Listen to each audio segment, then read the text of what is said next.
Our next panel, it's all about looking at where we are in this time in history and what the impact of the changes in media, the way we communicate with each other. Now, to lead off this panel, we have Alan Rambam, is the Senior Vice President and Partner at Fleischmann Hillard International Communications. Well, what's the next great thing? This man is going to tell you. I know you've spent a lot of time thinking about the impact of these new technologies on consumer behavior.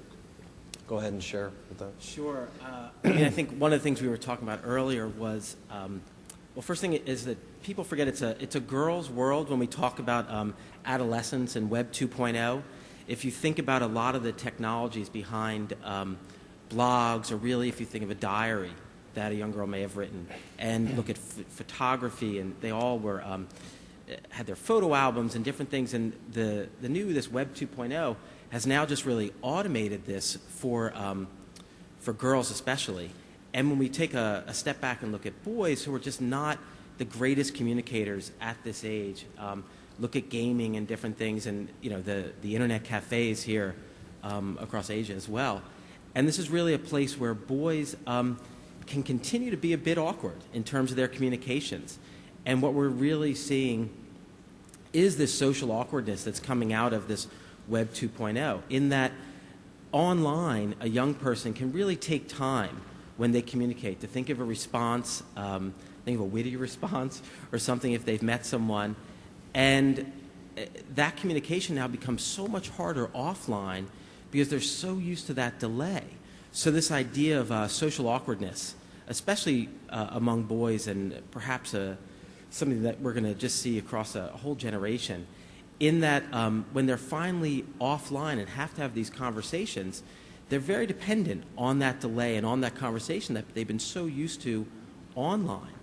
And a lot of the social networking sites, especially some of the virtual worlds, when we talk about Psy World, and really able to create this identity for yourself online that is not necessarily who you may be in real life, but you could create such an identity for yourself within a virtual world, especially through your avatar, that functions in a way that when you finally are offline, you have to have these conversations, that it's going to be more and more difficult, and it will even, as we were talking about, affect the workplace at some point as to how young employees will need to interact, how we'll need to interact with them. So something that Mixi in Japan is one example of just the sensibility that goes into these social networking sites.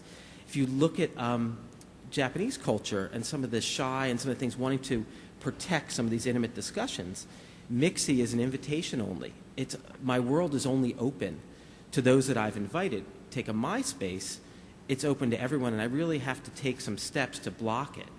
So it's really going to change how young people interact on so many different levels. What's your bottom line, though? Do you view this as a liberating kind of development, or are we going to produce a generation of socially awkward kids? Or there's a lot of liberating to it, and definitely the technology. I mean, you're definitely seeing it in China, where young people, this self-expression and all the personal and the empowerment, and they're taking their entrepreneurial spirit and now just really enabling it to go into so many areas. So there is a lot of liberating experiences. I was just in a conference in the U.S. at the White House about girls and boys and this idea of social awkwardness, and it really can go either way. I think it'll be interesting to see when we talk about MySpace as they become portals, as there are more opportunity. And One Joint is a site here in China that's sort of a meetup site where you can actually arrange to have, you meet someone online, you can arrange to meet them offline. The more that technology really starts to come together, we can start to bridge it. So I actually think it could go either way. Sure.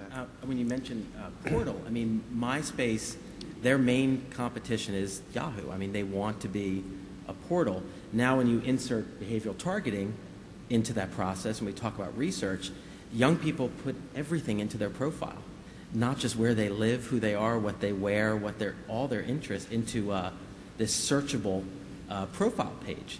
So next year, what you're really going to see from the social networking portals is obviously the behavioral targeting research piece, and then just opens up so many things from an advertising perspective. I think that's why when you mentioned earlier Google's billion-dollar investment into MySpace, it really will start to be about behavioral targeting and how using that profile page, searchable database of everything a young person's interested in, and all that research and all that's going to come from that. Yeah. One thing we're seeing on the youth side is then taking that exact platform and instead of customer relationship management for young people, and it's the same thing, it's customer managed relationship. How do you make that so that they can pick and choose what it is they want their experience with the brand to be, and what if music phones are such a great example of that in terms of some of the downloadables and the different types of things that they want out of that experience with the brand, and then they can then add those as part of their bundle. And as we see bundles kind of take over everything, letting them manage that relationship and manage the selection of what their service offering is. Also for the businesses, the idea of the targeting and the narrowcasting, the fact that you have so much less waste in your advertising. I think you're going to see a shift over the next few years more to, on the youth side, we talk about one-to-one impressions. We can reach exactly that young person that's going to consume your product, and you're going to see that across all businesses, and that is a tremendous benefit of the Web 2.0. Part of the world, which I mean Asia, if you look at the same demographic of the people who are using the Web 2.0 space and contributing the content, these are the teenagers and the younger people. In this part of the world, basically 90% of their time is on schoolwork. And you don't see the amount of creativity, you don't see the amount of spare time, because everything is focused on academia, into passing the exams and stuff like that. So my question to you is really, do you think that the same model of user-generated content, supported sites, is actually going to work in this part of the world, a la YouTube or all the other sites that's been around?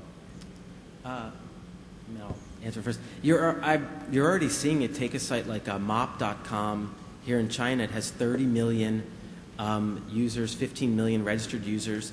There's youthblog.cn. I mean, there are so many sites where young people, as much as academia is the focus, a young person's job is really to have fun. And that's, at this point in their life, that is their job. So the idea that this technology can help them and maximize the time that they do have to focus on that, and really make it so they can, their photos, their videos can reach they're all looking for audiences, some large, some small, to share this content with. So you are seeing so many sites. I mean, Korea, we talk about Cyworld and all the different sites that have come out of Korea, and you have Mixi and Gree in Japan, and some of the, I'm trying to remember, there's one TV site that's actually generated by bloggers and what they're interested in. So you are seeing it across Asia, just really an engagement of young people just as rapidly. Yeah, I would think these technologies make them far more globally aware, too. That's been my experience when I'm talking to someone in their 20s.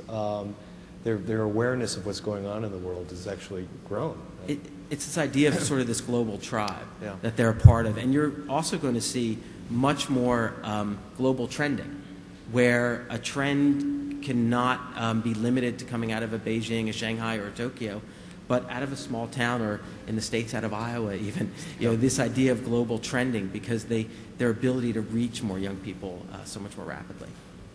Joe, go ahead. Yes, I learned this morning that here in China. We're starting to be asked, what's next? Beyond, do I set up a CEO's virtual world? Do I set up a MySpace page, or a white label social networking site for CEO? So we're definitely starting to be asked, what's now past the block? So someday your avatar will be able to knock off your boss, right? Exactly. Oh, that's interesting. Okay. I mean,